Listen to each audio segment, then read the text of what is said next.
இந்த மாவட்டத்தினுடைய செயலாளர் தோழர் கருமங்கரன் அவர்களே, இந்த நிகழ்ச்சியை ஒருங்கிணைத்துக் கொண்டிருக்கிற நம்முடைய பொதுச் செயலாளர் மரியாதைக்குரிய நம்முடைய நிதிச் செயலாளர் சுல்தா சங்கர், இந்த நிகழ்வில் கலந்து கொண்டிருக்கிற நம்முடைய மாநில அமைப்பு செயலாளர் விடுதலை வீரன், தலைமை நிலைய செயலாளர் தோழர் பேரறிவாளன், மகளிர் அணி பொறுப்பாளர் மரியாதைக்குரிய சகோதரி மீரா உள்ளிட்ட அனைத்து தோழர்களுக்கும், எப்பொழுதுமே நம்முடன் பயணித்துக் கொண்டிருக்கக்கூடிய தோழர்களுக்கும் இந்த மதிய வணக்கங்களை தெரிவித்துக் கொள்கிறேன். மாமன்னர் குண்டி வீரனாருடைய வரலாறு தமிழ்நாட்டில் திட்டமிட்டு கடந்த 100 ஆண்டுகளுக்கு மேலாக மறைக்கப்பட்டது. குண்டி வீரனாருடைய வரலாறு பேசுவதற்கு முன்பாக அருந்ததியர் சமூகத்திற்கு மீது திணிக்கப்பட்ட வரலாறு என்பது இவர் வளமல்லுகிற தொழிலை செய்கிறவர்கள், இவர்கள் செருப்பு தைக்கிற தொழிலை செய்கிறவர்கள், இவைதான் இந்த சமூகத்தினுடைய அடையாளங்களாக பொது சமூகத்தில் பார்க்கப்பட்டது. மாமன்னர் குண்டி வீரர் 100 ஆண்டுகளுக்கு முன்பாகவே இந்திய நாட்டினுடைய சுதந்திரத்திற்காக போராடிய தலைவர்களில் ஒருவர். அவர் ஏன் மறைக்கப்பட்டார்? சாதிய தீண்டாமை வன்கொடுமையின் காரணமாக இந்தியாவுடைய வரலாறு மாற்றி எழுதப்பட்டிருக்கிறது, மறைத்து எழுதப்பட்டிருக்கிறது. அதனுடைய தொடர்ச்சியாக தான் குண்டி வீரனுடைய வரலாறு மறைக்கப்பட்டது, குயிலினுடைய வரலாறு மறைக்கப்பட்டது, மதுரை வீரனுடைய வரலாறு மறைக்கப்பட்டது. திராவிட தமிழர் கட்சி அதையெல்லாம் மீட்டெடுக்கிற பணியில் இன்றைக்கு தொடர்ந்து ஈடுபட வேண்டிய நேரத்திலும் மீட்டெடுக்கப்பட்ட வரலாறுகளை எல்லாம் பாதுகாக்க வேண்டிய மிகப்பெரிய பொறுப்பும் கடமையும் நமக்கு இருக்கிறது. அதை தொடர்ந்து நாம் பொது சமூக களத்தில் செய்ய கடமைப்பட்டிருக்கிறோம்.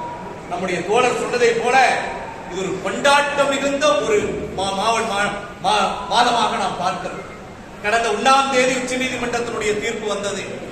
1ஆம் தேதி தீர்ப்பு யாரெல்லாம் எதிர்பார்த்தார்கள்? பட்டியல் மற்றும் பழங்குடி சமூகத்திற்கு மாநில அரசிற்கு இடஒதுக்கீடு வழங்குவதற்கு உரிமை இல்லை என அரசியலமைப்பு சட்டம் சொல்லி இருக்கிறது. எனவே தீர்ப்பு நமக்கு ஆதரவாக இருக்கும் என்று பலர் கனவு கண்டார்கள். அந்த கனவுகள் எல்லாம் ஆகஸ்ட் 1ஆம் தேதி உச்ச நீதிமன்றம் அடித்து நொறுக்கி அருந்ததியருக்கான உள்ஒதுக்கீடு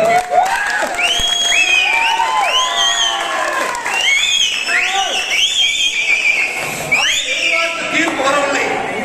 உடனடியாக முடித்துக் கொள்கிறார்கள். நாங்கள் எதிர்பார்த்த தீர்ப்பு அதல்ல. நாங்கள் மக்கள் தொகையில் இவ்வளவு பேர் இருக்கிறோம், எங்களுக்கான இடஒதுக்கீடு தமிழ்நாடு அரசு தருமா என்றெல்லாம் கேள்வியை முன்வைக்கிறார்கள். நான் இந்த நேரத்தில் விடுதலை சிறுத்தைகள் கட்சியினுடைய தலைவர் அண்ணன் தொல் திருமாவளவன் அவர்களுக்கும், தொடர்ந்து சமூக ஊடகங்களில் இடஒதுக்கீட்டுக்கு எதிராக கட்டுரைகளை வெளியிட்டுக் கொண்டிருக்கிற ரவிக்குமார் அவர்களுக்கும் பயங்கரமாக ஒரு கேள்வியை முன்வைக்கிறேன். சாதி ஒழிப்பு களத்திலே நாங்கள் இருக்கிறோம். தனித்தனி சாதிகளாக கூறு போடுவதிலே எங்களுக்கு உடன்பாடு இல்லை. ஆனால் ஒரு தட்டில் இருக்கிற சோறை ஒரு மனிதன் மட்டும் எடுக்கலாமா? பதில் சொல்லுங்க.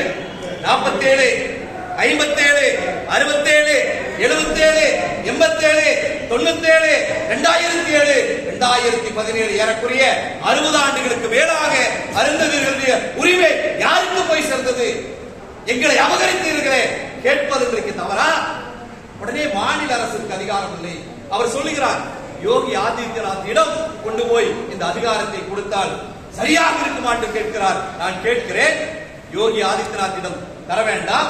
நீங்கள் சொல்வதை போல நரபலியை கொடுத்து ஆட்சி கட்டில் அமர்ந்திருக்கிற மோடியிடம் அதை கொடுக்கலாமா?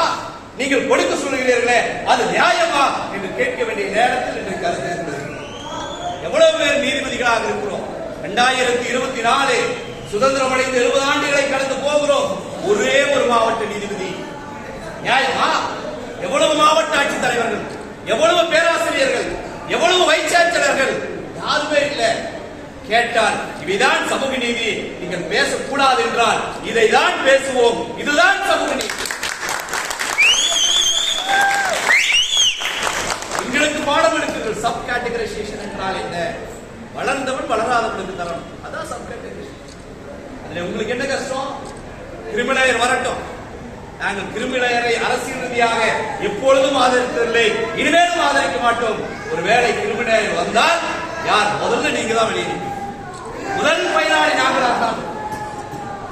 எனவே எல்லாம் மனதில் வைத்துதான் ஒட்டுமொத்த தலித் தலைவராக நீங்கள் நினைத்துக் கொண்டிருக்கிற நீங்கள் அனைத்து மக்களுக்குமான தலைவர்களாக மாற வேண்டும்.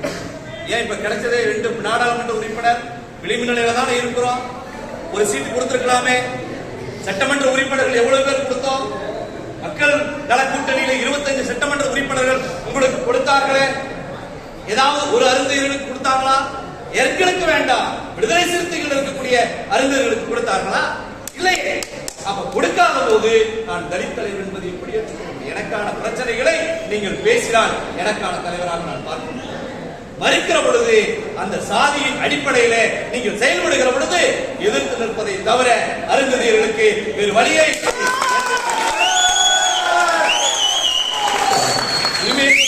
மட்டுமல்ல, சப் கேட்டகரைசேஷன், இந்த பட்டியல் மற்றும் பழங்குடி சமூகத்தில் கடைகோடியிலே குதிரை மன்னார்களை விட கீழாக யார் இருந்தாலும் அவர்களுக்கும் இந்த உரிமை போய் சேர வேண்டும் என்பதுதான்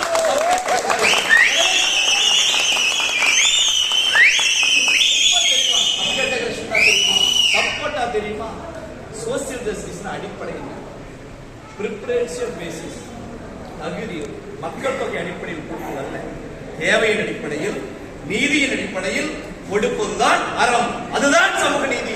ஒரே ஒரு ஆளா இருந்தாலும் அவனுக்கு போய் சேர்ந்தான் அம்பேத்கர் சொன்னது. எளிய மக்களின் கையிலே இந்த நாட்டினுடைய ஜனநாயகத்தினுடைய அதிகாரம் கிடைக்க வேண்டும், அவைதான் புரட்சியாளர் அம்பேத்கருடைய கனவு. தலித் முதலமைச்சராவது மட்டும் கனவல்ல, ஒரே ஒரு மனிதனிலிருந்து அவன் பாதிக்கப்பட்டால் அவனுக்கும் நிவாரணம் கிடைக்க வேண்டும் என்பதுதான் அம்பேத்கருடைய கனவே தவிர தலித் முதலமைச்சராக வேண்டும், பிரதம அமைச்சராக வேண்டும், அதெல்லாம் செகண்டரி தாட். அதையெல்லாம் பேச வேண்டிய அவசியமே இல்லை. 30 ஆண்டுகள் கழித்து அது பேசப்பட வேண்டிய ஒன்று. இன்றைக்கு இடஒதுக்கீட்டினுடைய உரிமை கேள்விக்குள்ளாக எதிராக யார் நின்றாலும் அருந்ததியர்கள் ஒட்டுமொத்தமாக எதிர்ப்பார்கள். இதுல மறைமுகமா இல்ல அண்ணன் இப்படி பேசிட்டு கூடாது, இல்ல அண்ணன் இப்படிதான் சொல்லி பேசினாரு, பேசுற ஒரு அமைதியா இருக்காரு. நமக்குள்ள 4 பேர் இந்த அர்த்தத்தான் பேசினாரு, எந்த அர்த்தமாக இருந்தாலும் சரி எங்களுக்கு விடை தெரிய வேண்டியது ஒன்றே ஒன்றுதான். கடைசி எளிய மனிதனுக்கு அரசினுடைய உரிமைகள் போய் சேர வேண்டுமா? வேண்டாம். வேண்டாம் என்றால் நீங்க அவங்களை ஆதரிங்கள், வேண்டும் என்றால் எங்களை ஆதரிங்கள். இவைதான் இன்றைக்கு